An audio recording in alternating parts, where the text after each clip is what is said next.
안녕하세요. 황기현 세무사입니다. 자, 그럼 오늘은 저번 시간에 이제 말씀을 드렸던 그 가지급금에 대해서 한번 이야기를 해보겠습니다.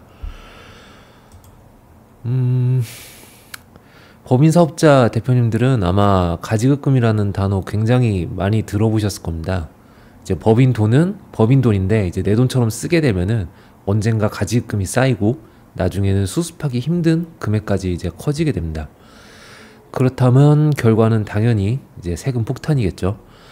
그러면 도대체 가지급금이란 것이 무엇일까요? 가지급금이라고 하는 것은 이제 법인의 특수관계자가 아무런 이유 없이 이제 법인에서 무단으로 인출한 금액입니다. 예를 들어서 대표이사가 뭐 법인 통장에서 특별한 사유 없이 이제 자기 통장으로 1억을 이체시킨다든지, 아니면은 대표이사 아들이 법인 통장에서 이제 마음대로 돈을 빼서 쓴다든지, 이런 금액들이 모두 가지급금이 됩니다. 그리고 이런 가지급금은 이제 1년이나 2년 뭐 지난다고 해서 시간이 지난다고 해서 사라지는 것이 아니고 다시 입금시킬 때까지 가지급금으로 남게 됩니다. 그럼 법인과 자금 대여 계약서를 쓰고 빌려오면 상관이 없지 않냐 하시는데, 아닙니다. 이제 법인한테서 돈을 빌리거나 그냥 무단으로 인출시키면은 그냥 그 금액 전부가 다 가지급금이 됩니다. 그럼 가지급금에 대해서 이제 어떤 페널티가 있어서 이렇게 가지급금이 안 된다고 하는지 한번 하나씩 알아보도록 하겠습니다. 먼저 가지급금이 있으면은 이제 재무제표가 굉장히 안 좋게 나타납니다. 이제 보통 가지급금은 이제 대여금 처리를 하게 되는데, 이제 재무상태표에 대여금이 있으면은 재무제표를 이제 검토하는 사람들은 이제 이 회사가 돈을 벌어도 이제 대표이사가 다 빼가는구나, 요렇게 생각을 하게 됩니다. 결과에 굉장히 안 좋은 영향을 주는 거죠. 그리고 대출을 해준 사람 입장에서도 이제 회사에 돈이, 재산이 안전하게 남아 있어야 되는데 이제 대표이사가 사유하고 있다고 봐서 신용도도 이제 굉장히 낮아지는 효과가 발생하게 되는 겁니다. 그리고 기타 등등 이제 가지급금이 있으면은 이제 세무상으로도 이제 페널티가 있는데, 이제 먼저 인정이자입니다. 인정이자가 무엇이냐면은 이제 가지급금이라는 게 이제 법인이 이제 빌려준 돈이라고 했잖아요. 그러니까 이제 빌려준 돈에는 뭐가 따라가겠습니까? 이제 이자가 따라오겠죠. 그래서 실제로 이자를 받든 안 받든 이제 인정이자만큼은 이제 이자를 받았다고 보는 겁니다. 근데 이제 인정이자라고 하는 게 이제 법인에만 이제 소득으로 잡히는 게 아니라 그 귀속자한테도 소득으로 잡히거든요. 그래서 법인세와 소득세 이제 둘 다 발생하는 효과가 나타납니다. 이제 세금이 이중으로 발생을 하게 되는 거죠. 인정이자율은 이제 원칙적으로는 가중평균 차입 이자율이라고, 그 회사가 차입한 그 대출의 이자의 가중평균액으로 이제 계산하게 되어 있는데, 보통은 이제 법에서 이제 정하고 있는 이제 4.6%라는 또 그 이자율이 있어요. 이제 보통은 그 금액을 그 이자율을 인정이자율로 많이 사용을 합니다. 그래서 1억의 가지급금이 있다 그러면 1년에 460만 원 인정이자가 발생한다고 보면 되는 거죠. 그리고 이제 가지급금 전체를 이제 귀속자 소득으로 볼 가능성도 있습니다. 가지급금이라는 게 평생 달고 갈 수 있는 게 아니라 이제 상환을 해야 되는데, 이제 상환이 안 되면은 이제 귀속자의 소득이나, 만약에 뭐 귀속자를 밝힐 수가 없다 그러면 이제 대표이사의 소득으로 합산이 됩니다.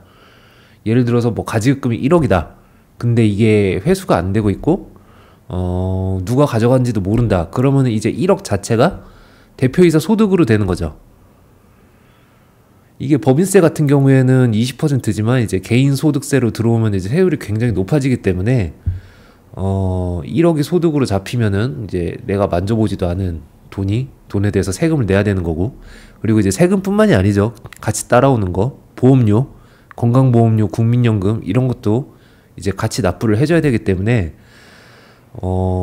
이 가지급금이 이제 소득으로 올라가게 되면은 이제 엄청난 세금과 보험료가 폭탄이 돼서 날아온다고 보시면 됩니다. 그리고 이제 이자 비용 일부도 이제 부인되는데요. 이제 이게 세법상 로직이 뭐냐면은 내가 은행이나 뭐 이런 데서 돈을 차입을 했어요. 근데 차입을 했는데 이 차입한 돈의 일부는 가지급금을 위해 차입을 했다, 이렇게 보는 겁니다. 뭐 실제로 가지급금을 위해서 차입을 했는지 안 했는지는 이제 보는 게 그거를 따지는 게 아니라 그냥 무조건 했다고 보고서 그 이자 비용 중에서 일부가 이제 부인이 되게 되는 거죠. 예를 들어 차입금 1억이다. 근데 가지급금 1억이다. 그럼 뭐 이자 비용 전액이 부인되는 상황도 발생할 수 있겠죠. 자, 그러면은 이제 가지급금의 해결책이 뭐냐? 이걸 그러면은 뭐 어떻게 해결해야 되는 거냐? 사실 방법은 애초에 안 만드는 것이 최선입니다.